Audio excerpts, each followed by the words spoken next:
প্রিয় মাধ্যমিক ছাত্রছাত্রীরা, আমাদের চ্যানেল লেটস ক্র্যাক মাধ্যমিকে স্বাগত।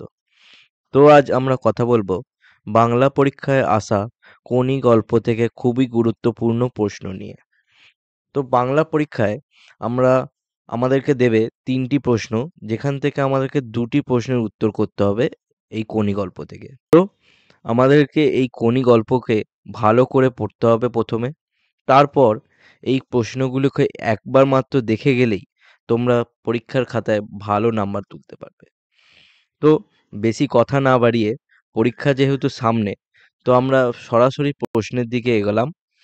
প্রথম প্রশ্ন সেটি হলো কোনি অবশেষে বাংলার সাঁতার দলে জায়গা পেয়েছিল কিভাবে? ২ নম্বর, খিদ্দা কোনির জীবনে প্রেরণা হিসেবে কিভাবে কাজ করেছিল? অথবা এই প্রশ্নটিকে একটু ঘুরিয়েও তোমাদেরকে দিতে পারে প্রশ্নের খাতায়, খিদ্দা চরিত্রটির বর্ণনা করো।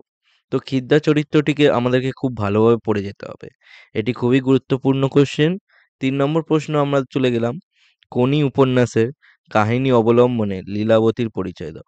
এটিও একটা গুরুত্বপূর্ণ প্রশ্ন। ৪ নম্বর প্রশ্ন হলো, কোনির পারিবারিক জীবনের পরিচয় দাও। ৫ নম্বর প্রশ্ন, আজ বারুনি এই তিথিতে গঙ্গার ঘাটের দৃশ্যটি বর্ণনা করো। ৬ নম্বর, ঘাটে থই থই ভিড়, এই ভিড় কারণ সহ বর্ণনা করো। তো তোমরা যদি কোনি গল্পটি পড়ে থাকো, তো গঙ্গার ঘাটে ভিড়ের কারণটি তোমরা অনায়াসে লিখতে পারবে।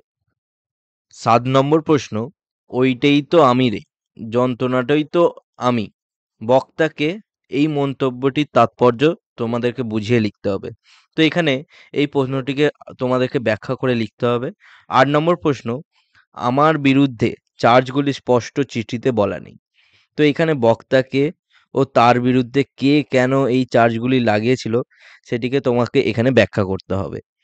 ৯ নম্বর প্রশ্ন, ৪ বছরে প্রজাপতির ডানা মেলে দিয়েছে, প্রজাপতি কে এবং সে কিভাবে ডানা মেলে দিয়েছে সেটিকে তোমাকে ব্যাখ্যা করতে হবে। ১০ নম্বর প্রশ্ন, এখানে চলে গেলাম। ১০ নম্বর প্রশ্ন, রাগে চিৎকার করে উঠল খেন্তি, চিৎকার করার কারণ ও ওই রাগ কিভাবে কোনি শীর্ষে পৌঁছে দিয়েছিল তা বর্ণনা করো। তো এখানে তোমাকে খেন্তির রাগের কারণটিকে ব্যাখ্যা করতে হবে। ১১ নম্বর কোয়েশ্চেন, যেটিকে খুবই গুরুত্বপূর্ণ কোয়েশ্চেন বলে পর্ষদ মনে করে থাকে।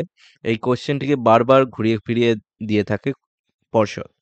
তো ১১ নম্বর কোয়েশ্চেন হচ্ছে, ফাইট কোনি ফাইট, উপরোক্ত উদ্ধৃতি আলোকে বক্তার চরিত্র আলোচনা করো এবং ক্ষিতিশ সিংয়ের চরিত্র সংক্ষেপে বর্ণনা করো।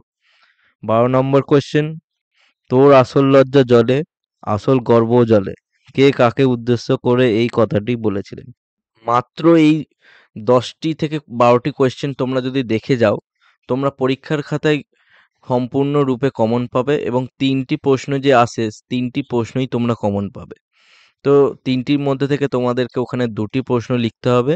তো তোমরা অনায়াসেই এখানে প্রশ্নের উত্তর করতে পারবে এবং সম্পূর্ণ নম্বরও তুলতে পারবে।